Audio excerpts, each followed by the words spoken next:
படம் நல்லா தான் இருக்கு. இது கார்த்தி சாரோட ஆக்டிங் ரொம்பவே நல்லா இருக்கு. சூர்யா சார் வந்து படம் ஃபுல்லா வந்தாலுமே கார்த்தி சார் லாஸ்ட் 10 மினிட்ஸ்ல வராரு. பட் கார்த்தி சாருமே அதுக்கான ஹைப் கிரியேட் பண்ணிட்டாரு. நல்லா இருக்கு, நல்லா இருக்கு. அண்ணாதை அடுத்து இப்பதான் வந்து கங்குவா தான் ஷேர் வந்து இது பண்ணிருக்காங்க. நீங்க எப்படி அந்த டைம் பீரியட் வெயிட் பண்ணி இது எடுத்தது வந்து கண்டிப்பா ஜஸ்டிஃபை பண்ணிருக்குன்னு தான் சொல்லணும். டிஎஸ்பி சாரோட மியூசிக் நல்லா இருக்கு. அது ஃபைட் சீன்ஸ் கூட கனெக்ட் ஆகுது. நடுவில் அப்பப்போ ஒரு எமோஷனல் சீன்ஸ்லாம் வரும் சூர்யாக்கும் ஒரு சின்ன பையனுக்கும். எல்லாமே பக்காவா இருக்கு. அந்த லாக் எனக்கு பெருசா ஃபீல் ஆகல. ஆமா, ஃபர்ஸ்ட் ஹாஃபை விட செகண்ட் ஹாஃப் ஃபாஸ்டா போச்சு. ஃபர்ஸ்ட் ஹாஃப் கொஞ்சம் டிராக் இருக்க மாதிரி இருக்கு.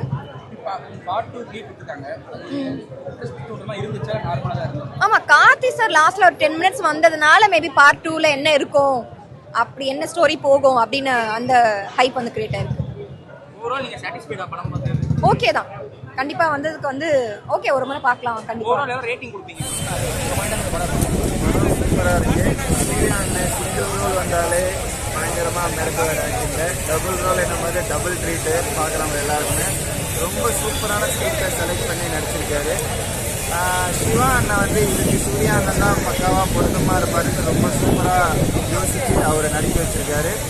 ரொம்ப சூப்பராக இருக்குது. 2 ரோலுமே பயங்கரமாக நடிச்சிருக்காரு. படத்தில் வந்து ப்ளஸ்ன்னு பார்த்தீங்கன்னா ஒரு ஸ்டார் கூட்டமே நடிச்சிருக்காங்க. அது ஒரு பெரிய ப்ளஸ்ஸு. யோகி பாபு அண்ணன், சிங் ஜெயின் ரவிக்குமார் எல்லாருமே ரொம்ப பிரமாதமாக அவங்களோட ஆக்டிங்கை கொடுத்துருக்காங்க. படம் வந்து எப்படி சொல்கிறதுனா நிறைய செலவு பண்ணி பயங்கரமாக உழைச்சிருக்காங்க. ஸ்க்ரீனில் நல்லா தெரியுது. எல்லாருமே வந்து பார்த்து என்ஜாய் பண்ணலாம். ஃபர்ஸ்ட் ஹாஃப் மட்டும் கொஞ்சம் லேகு, செகண்ட் ஹாஃப் நல்லாயிருக்கு. டிஎஸ்பி மியூசிக் ரொம்ப ஸ்பெஷலாக இருக்குது இந்த படத்துக்கு. சூப்பராக பண்ணியிருக்காரு. ஓவராலாக கண்டிப்பாக எல்லாரும் வந்து பார்த்து என்ஜாய் பண்ணலாம். குழந்தைங்களாம் வந்து பத்தாது கண்டக்டர் சின்ன பசங்க சொல்கிற மாதிரி பெருசாக இருக்குது. நான் சொல்லுங்க, குழந்தைங்க எப்படி பார்த்து நடக்கான் கண்ணாடி இல்லாமல் அந்த படம் எடுத்துருக்கலாம். எதுக்கு தெரியல எனக்கு. அது சிவா தான் எனக்கு ஒரு பற்றி சொல்லலாம். ஏங்க இந்த படம் பொன்னியின் செல்வன் மாதிரி கண்ணாடி இல்லாமல் நாங்கள் பார்த்தோம், நல்லா தான் இருந்தது. அதே மாதிரி ஏன் எடுத்து 3Dயில் கண்ணாடி கொடுக்க ஆரம்பிச்சிங்க? கரெக்டாக சொல்லுங்க. இது நான் வைக்கிற செகண்ட் பார்ட்டுக்கு அது கண்ணாடி இல்லாமல் அதை எடுக்க படத்தை. ஆமாம், செகண்ட் பார்த்து அது கண்ணாடி ஏன்னா அப்போ போட்டு பார்த்தா எனக்கு தெரியுது. இல்லை கண்ணாடி எடுத்துட்டாவே கொஞ்சம் இதுவாக இருக்குது, பூஞ்செல்லாம் இதுவாக இருக்குது. கண்ணாடி எடுக்கலாமே பொன்னியின் செல்வன் இந்த மாதிரி படம்லாம் கண்ணாடி எடுக்காம தான் எடுத்தாங்க. செகண்ட் பார்த்து அது கண்ணாடி போடாமல் எடுங்க. ஓகேவா? நல்லா இருக்குதா?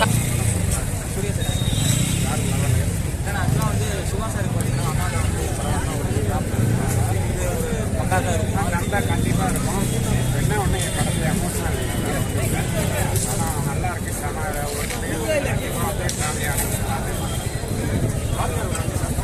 வேறு லெவலாக வெட்டிக்காங்க. தமிழ்நாட்டுக்கு ஃபஸ்ட் இந்தியா இருக்குது. வேறு லெவலாக வெட்டிக்காங்க. நல்லா இருக்கும். இந்த படத்தில் காந்தி தான்.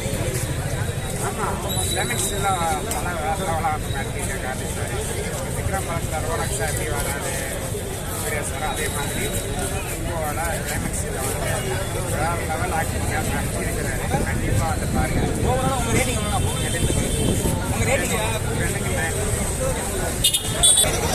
அதே மாதிரி சூர்யா அண்ணனுக்காக ஒரு பாட்டு ஒன்று நான் ரெடி பண்ணியிருக்கேன். அதை பாருங்க.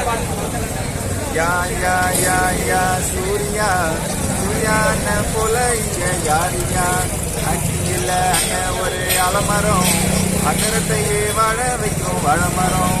சூர்யா சூர்யா சூர்யா ஊருக்குள்ள ரொம்ப நல்ல பேரியா, ஊருக்குள்ள ரொம்ப நல்ல பேரியா.